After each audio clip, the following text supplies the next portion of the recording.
O grande privilégio dos que são nascidos de Deus. O que é nascido de Deus não peca. 1 João, capítulo 3, versículo 9. Com frequência se pensa que ser nascido de Deus é o mesmo que ser justificado, que o novo nascimento e a justificação são apenas variantes da expressão com que se designa a mesma coisa.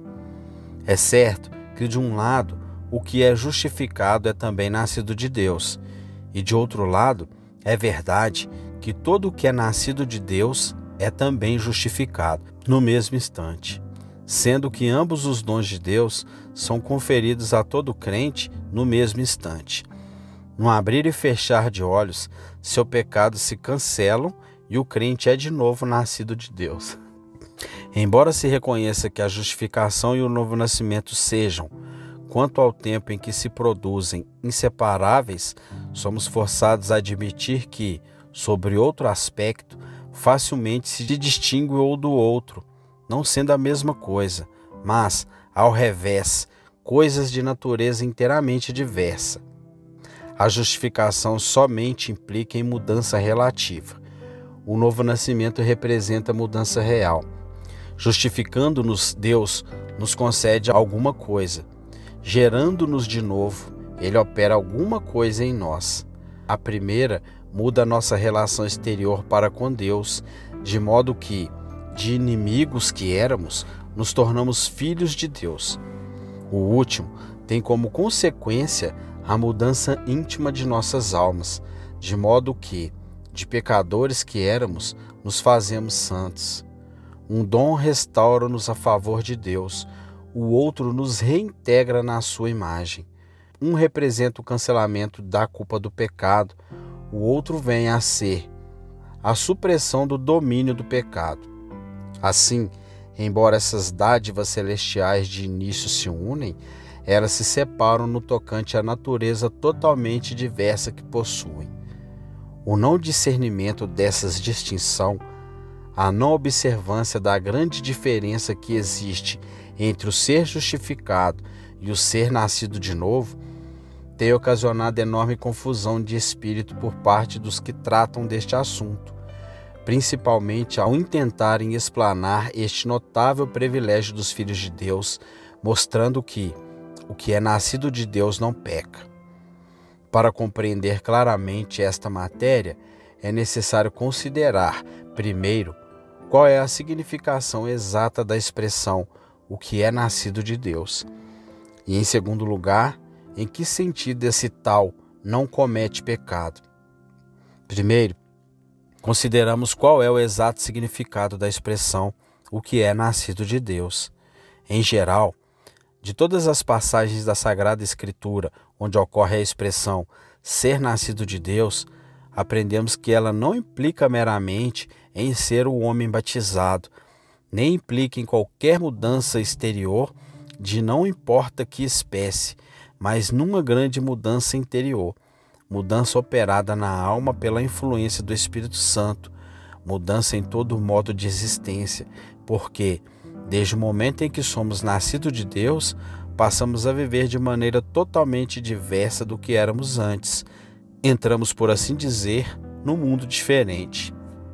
A base e o fundamento da expressão são fáceis de entender.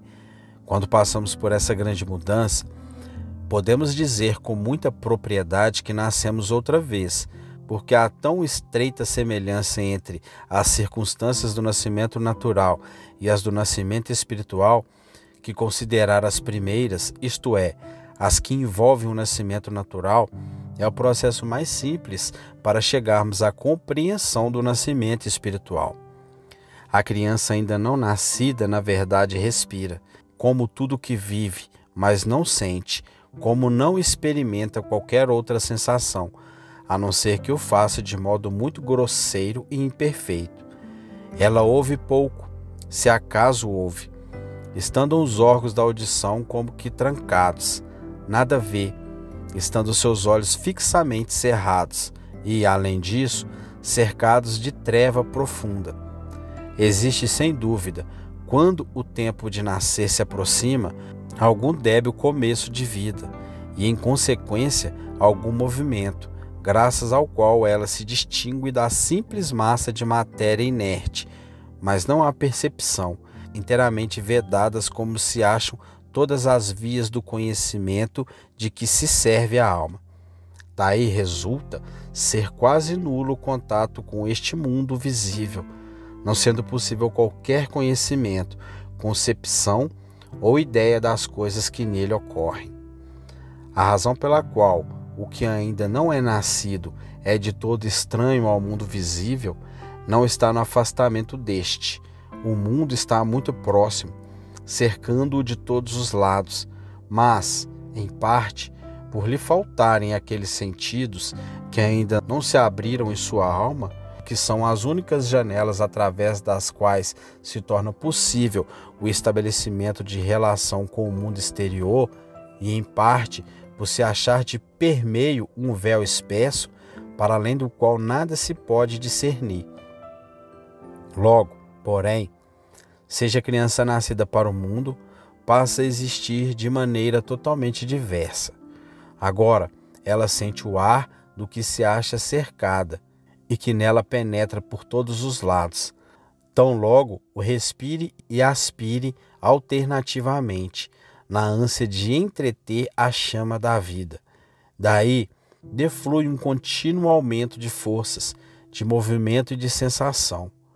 Todos os sentidos corporais agora despertam e habilitam-se para as funções que lhes são próprias. Seus olhos agora se abrem à percepção da luz que, cintilando brandamente sobre o que nasceu, habilita-o não somente a descobrir-se a si mesmo, mas a descobrir uma variedade infinita de coisas de que dantes se achava inteiramente divorciado. Seus ouvidos se descerram e os sons rolam sobre eles numa interminável variedade de notas. Cada sentimento se orienta para objeto, que lhes são peculiarmente adaptáveis. Por meio desses canais, a alma, alcançando saídas abertas para o mundo visível, adquire o conhecimento cada vez maior das coisas tangíveis, de todas as coisas que existem debaixo do sol. Assim acontece com o que é nascido de Deus. Antes que se opere a grande mudança, embora subsista pelo poder daquele em que tudo existe, vive, move-se e tem o ser. Todavia não tem percepção de Deus, não sente, não possui consciência íntima de sua presença. Não percebe aquele sopro divino da vida, sem qual ninguém pode subsistir por um momento. Nem é sensível a qualquer das coisas de Deus, as quais não lhe causam nenhuma impressão na alma. Deus continuamente chama por ele desde o alto, mas o pecador não ouve. Seus ouvidos estão surdos, de modo que para ele se perde a voz do encantador, a qual nunca mais encanta como devia. Não percebe as coisas do Espírito de Deus, visto estarem cerrados os olhos do seu entendimento. Trevas espessas cobrindo-lhe a alma e cercando-a por todos os lados.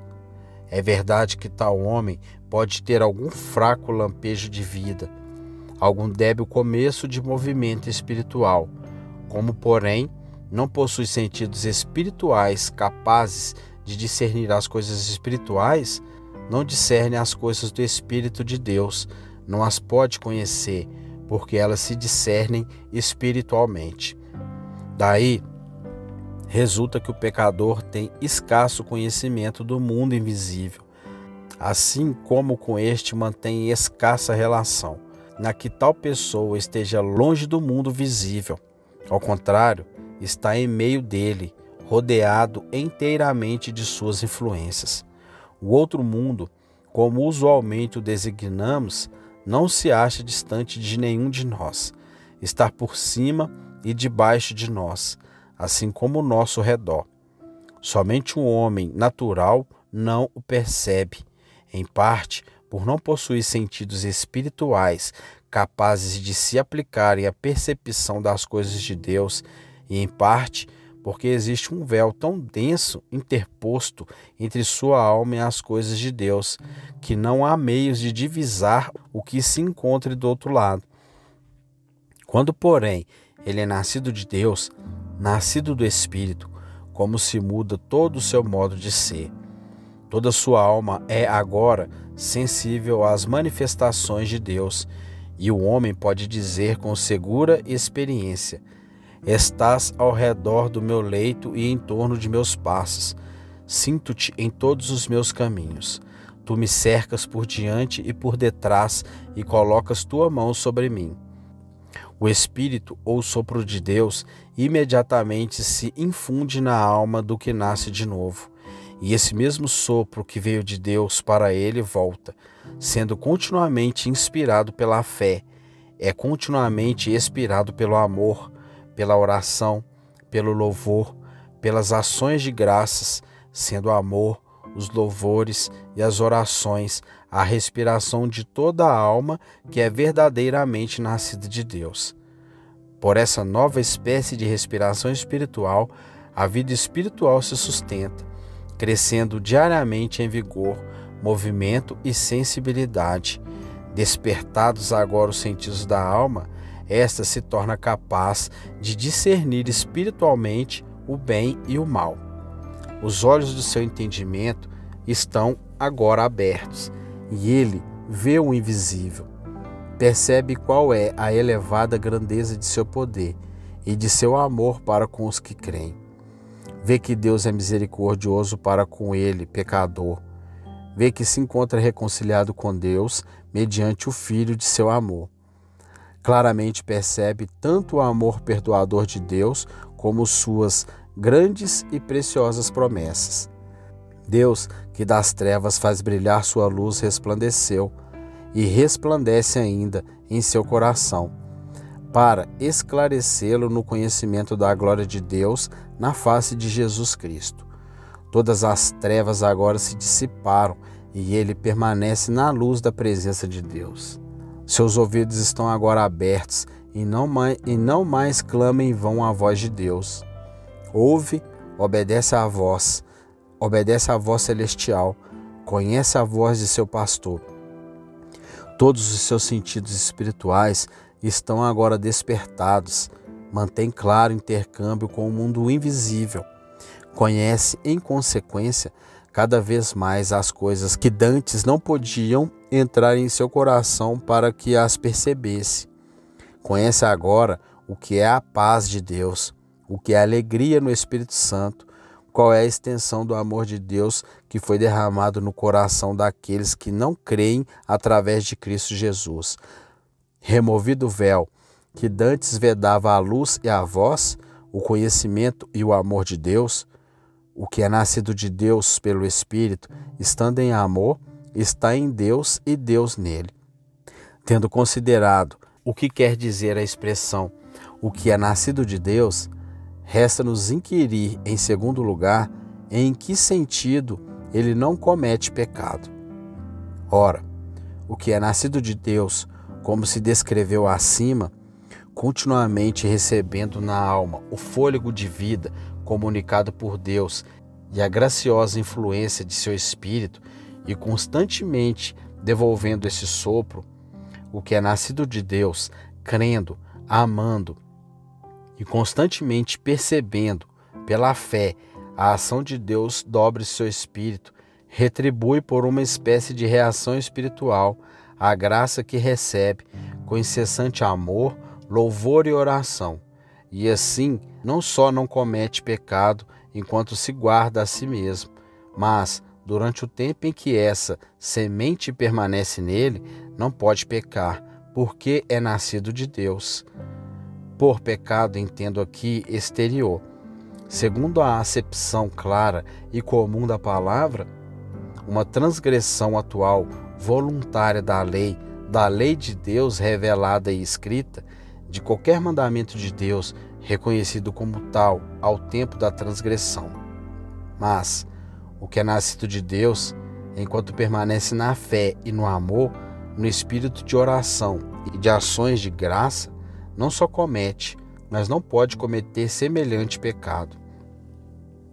Enquanto assim crê em Deus através de Cristo, ama-o, derrama o coração diante dele e não pode voluntariamente transgredir nenhum mandamento de Deus, nem falando, nem agindo de forma que saiba ser proibido por Deus. Enquanto aquela semente nele permanece, a fé que se expressa em amor, oração e louvor, compele-o a refrear-se de tudo que saiba ser abominável à vista do Senhor. Aqui se levantará imediatamente uma dificuldade, e dificuldade que a muitos se tem afigurado insuperável, induzindo a negarem a clara afirmativa do apóstolo e a renunciarem o privilégio dos filhos de Deus.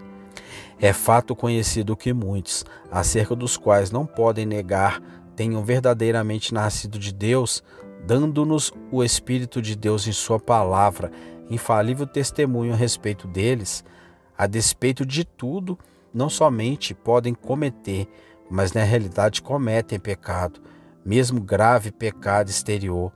Transgridem claras e conhecidas leis de Deus, usando de palavras e praticando obras que sabem ser proibidas por Deus. Assim, Davi foi inquestionavelmente nascido de Deus. Do contrário, jamais teria sido ungido rei de Israel. Saiba em quem tenha crido. Era forte na fé, dando glória a Deus. O Senhor, diz ele, é o meu pastor, nada me faltará. Ele me levará a verdes pastos e às águas vivas me conduzirá. Ainda quando eu ande no vale da sombra da morte, nada temerei, porque tu estás comigo. Salmo capítulo 23, versículo 1. Estava cheio de tal amor que o constrangia com frequência a exclamar: Amar-te-ei, ó Senhor, minha fortaleza. O Senhor é minha rocha e minha defesa, a haste de minha salvação e meu refúgio. Salmo capítulo 18, versículo 1 e 2. Era homem de oração. Em todas as circunstâncias da vida, derramava a própria alma no seio de Deus. Era pródigo em súplicas e ações de graça. Teu louvor, dizia, jamais se apartará de minha boca. Salmos capítulo 34, versículo 1. Tu és o meu Deus e te darei graças. Tu és o meu Deus e te louvarei. Salmos capítulo 128, versículo 28. E contudo, esse filho de Deus podia cometer, e de fato cometeu pecado, sim, os horríveis pecados de adultério e de homicídio. Mesmo depois que o Espírito Santo foi mais largamente derramado, depois que a vida e a imortalidade foram trazidas à luz do Evangelho, não nos faltam exemplos da mesma triste espécie, os quais também foram indubitavelmente escritos para nosso ensino. Assim, aquele que, provavelmente por ter vendido tudo quanto possuía e entregue o produto para o sustento dos irmãos necessitados, fora pelos próprios apóstolos cognominado Barnabé, isto é, filho da consolação. Atos capítulo 4, versículo 36 e 37. O homem que em Antioquia era tão considerado que foi escolhido, juntamente com Paulo, dentre todos os discípulos, para levar auxílio aos irmãos da Judéia. Atos capítulo 11, versículo 29 e 30. Esse Barnabé, que em seu regresso da Judéia foi por especial direção do Espírito Santo, solenemente separado dos outros profetas e doutores para a obra que Deus o chamara, a qual consistia em acompanhar o grande apóstolo em missão aos gentios, sendo seu cooperador em todos os lugares. Apesar de tudo, logo a seguir se mostrou tão rude em sua contenda com Paulo, porque esta não julgava conveniente levarem consigo a João na segunda visita aos irmãos, visto que João se separara deles desde Panfilha e com eles não se associara no serviço, que por sua vez também se apartou do trabalho e, tomando consigo a João, navegou para Chipre, esquecendo-se daqueles a quem se havia associado de modo tão direto pelo Espírito Santo. Exemplo mais impressionante do que os mencionados, Paulo nulo refere em sua epístola aos Gálatas, quando Pedro, o mais velho, o mais zeloso, o primeiro dos apóstolos, um dos três mais altamente favorecidos pelo seu Senhor, veio a Antioquia e lhe resiste na cara, porque se torna repreensível. Porque, Antes que viesse alguns da parte de Tiago, ele comia com os gentios, pagãos convertidos à fé cristã, uma vez que havia sido particularmente ensinado por Deus a não tratar a ninguém como comum ou impuro. Atos capítulo 10, versículo 28. Mas, quando eles vieram, ele, Pedro, separou-se, temendo os que eram da circuncisão, e os outros judeus dissimularam do mesmo modo que ele, de sorte que também Barnabé foi levado na mesma dissimulação. Quando vi que eles não andavam retamente segundo a verdade do Evangelho, disse a Pedro na presença de todos: se tu, sendo judeu, vives à maneira dos gentios, não guardando a lei de Moisés, porque obriga os gentios a viverem como judeus? Gálatas capítulo 2, versículo 11. Aí está o fato líquido, incontestável, de pecado cometido por um homem que era, sem dúvida alguma, nascido de Deus. Como se pode conciliar esse fato com a afirmativa de João: o que é nascido de Deus não peca, tornando-se esta passagem em sua significação óbvia e literal? Respondo: o que tem sido detidamente observado é isto: enquanto o que é nascido de Deus guarda-se a si mesmo, o que ele pode fazer pela graça de Deus? O maligno não lhe toca, mas, se não guardar, se não permanecer na fé, pode cometer como qualquer outro homem. É fácil, pois, compreender como qualquer daqueles filhos de Deus podia ter sido abalado em sua firmeza e ainda permanecer de pé, inabalável, a grande verdade de Deus, anunciada pelo apóstolo. Ele não se guardou a si mesmo, mediante aquela graça de Deus que seria suficiente. Deste modo caiu, pouco a pouco, primeiro em pecado negativo interior, não acendendo o dom de Deus que nele estava, não valendo em oração, depois em pecado positivo interior, inclinando o coração para a maldade, dando lugar a algum mau desejo ou tendência perversa. Depois perdeu a fé, a visão de um Deus perdoador e, consequentemente, perdeu o amor de Deus, e tornando-se então fraco e semelhante a qualquer homem natural, era capaz de cometer mesmo o pecado exterior. Esclarecemos este ponto por um exemplo particular. Davi era nascido de Deus e via a Deus pela fé. Amava a Deus em sinceridade, podia verdadeiramente dizer: a quem tenho eu no céu, senão a ti? E nada há sobre a terra, nem pessoa, nem coisa, que eu deseje em competição contigo. Mas ainda permanecia em seu coração a corrupção da natureza, que é a semente de todo o mal. Estava ele passeando no terraço de sua casa, 2 Samuel capítulo 11, versículo 2, provavelmente louvando ao Deus a quem amava sua alma, quando, olhando para baixo, viu Betseba. Davi caiu em tentação. Veio-lhe um pensamento que tendia para o mal. O Espírito de Deus não deixou de convencê-lo do perigo. Sem dúvida, ele ouviu e reconheceu a voz acauteladora, mas o rei, de algum modo, rendeu-se aos pensamentos e a tentação começou a prevalecer contra si. Daí seu espírito se tornou contaminado. Viu ainda a Deus, mas não com igual nitidez, nem com a mesma força e ardor de afeição. Deus ainda o repreendeu, embora seu espírito se sentisse ofendido, e sua voz, apesar de se fazer cada vez mais débil, ainda avisou: o pecado está à porta, olha para mim e será salvo. Davi não queria, entretanto, ouvir. Olhou outra vez, não para Deus, mas para o objetivo proibido. E a natureza tornou-se superior à graça, acendeu-se em sua alma a cobiça. Os olhos de sua mente fecharam-se de novo e Deus se dissipou de sua vista. A fé, a divina, sobrenatural comunhão com Deus, assim como o amor de Deus, cessaram ao mesmo tempo. Então ele correu como um cavalo para a batalha e conscientemente praticou o pecado exterior. Vede a descida indubitável da graça para o pecado. Assim rola o pecador de degrau em degrau. A divina semente do amor, A fé dominadora permanece naquele que é nascido de Deus. Ele se guarda a si mesmo, pela graça de Deus, e não pode pecar.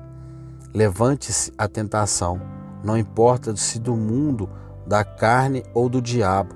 O Espírito de Deus lhe dá aviso de que o pecado está próximo e adverte-o a velar mais atentamente em oração. Ele, de algum modo, dá lugar à tentação, que agora começa a agradar-lhe. O Espírito Santo se ofende, sua fé se abala, resfria-se o amor de Deus. O Espírito o reprova mais energicamente, dizendo: este é o caminho, anda por ele. O pecador não dá ouvido à voz clamorosa de Deus e corre para a voz macia do tentador. O mau desejo começa a espalhar-se-lhe na alma, até que se dissipem a fé e o amor. O homem é então capaz de cometer o pecado exterior, tendo dele se apartado o poder de Deus. Explanemos esta questão por meio de outro exemplo. O apóstolo Pedro estava cheio de fé e do Espírito Santo, e guardando-se a si mesmo por esses dons, tinha consciência livre de ofensa perante Deus e perante os homens. Andando assim em simplicidade e piedosa sinceridade, antes que alguns viessem da parte de Tiago, comia com os gentios, sabendo que o que Deus havia purificado já não era comum ou impuro. Mas, quando eles vieram, a tentação se levantou em seu coração para temer aos da circuncisão. Os judeus convertidos, que eram zelosos da circuncisão e de outros ritos da lei mosaica, e encarou o favor e o agrado daqueles homens como sendo de mais valia do que o agrado de Deus. Foi avisado pelo Espírito de que o pecado estava próximo. Não obstante, não deu ouvidos de modo algum à advertência. Deixou-se vencer pelo temor pecaminoso do homem, na mesma proporção se lhe abalaram a fé e o amor. Deus o reprovou outra vez por haver dado lugar ao diabo. Todavia, ele não quis ouvir a voz de seu pastor, mas entregou-se a si mesmo à escravidão do temor e por ela extinguiu o espírito. Então Deus desapareceu e, tendo-se dissipado a fé e o amor, cometeu o pecado exterior, andando não retamente, não, de acordo com a vontade do Evangelho. Separou-se dos irmãos em Cristo e, por seu mau exemplo, senão também pelo seu conselho, compeliu os gentios a viverem à maneira dos judeus, a se colocarem outra vez debaixo do jugo da escravidão de que Cristo os havia libertado. Assim é absolutamente certo que o que é nascido de Deus não peca, não pode pecar, e que, se não se guarda, pode cometer com avidez toda sorte de pecados. Das considerações precedentes aprendemos, primeiro, a maneira de dar clara e incontentável resposta à pergunta que frequentemente confunde a muitos que são sinceros de coração. O pecado precede a perda da fé ou segue-a? O Filho de Deus primeiro comete pecado e em seguida perde a fé, ou perde primeiro a fé antes de cometer pecado? Respondo: alguns pecados de omissão, pelo menos, necessariamente precedem a perda da fé. Isso se dá com algum pecado interior, mas a perda da fé deve preceder a prática do pecado exterior. Quanto mais o crente examinar o próprio coração, mais se convencerá disto. A fé, operando por amor, exclui o pecado, tanto interior como exterior, da alma que vigia em oração, que não obstante estamos sujeitos à tentação, principalmente ao pecado que comodamente nos rodeia, que, se os olhos da alma cheios de amor permanecerem fitos em Deus, a tentação logo se dissipará.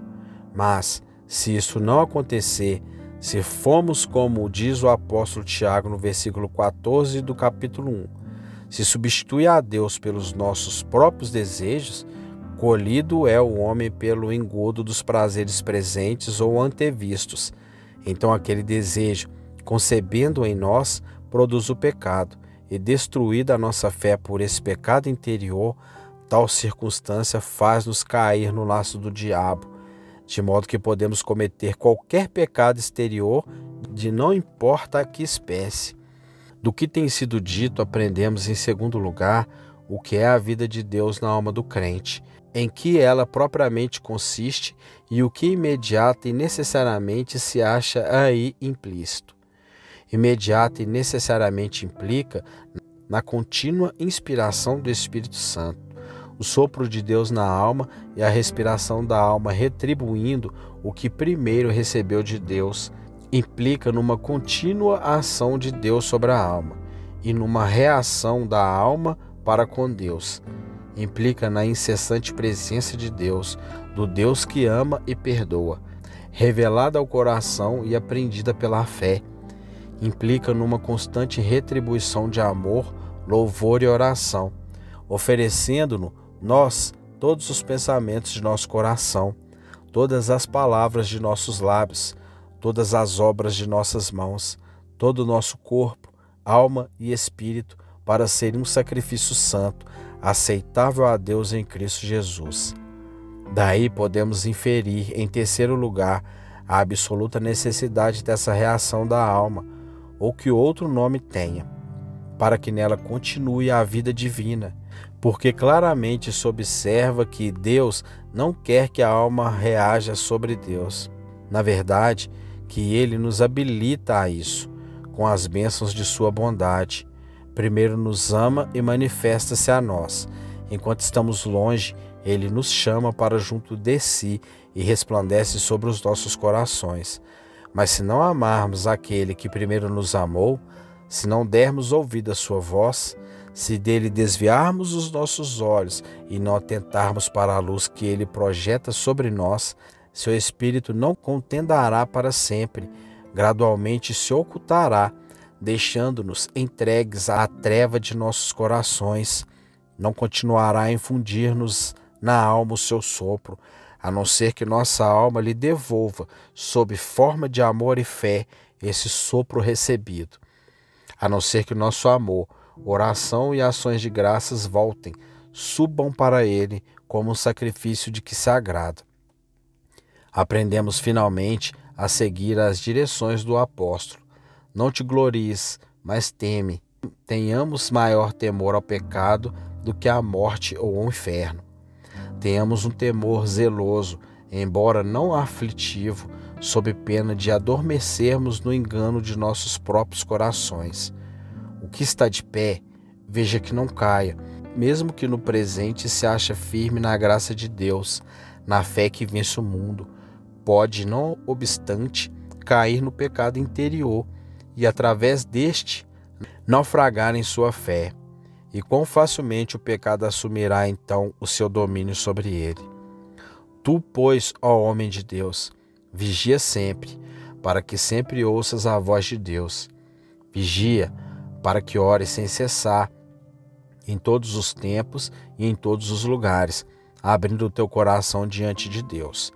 Deste modo, sempre terás fé, sempre terás amor, e não pecarás jamais.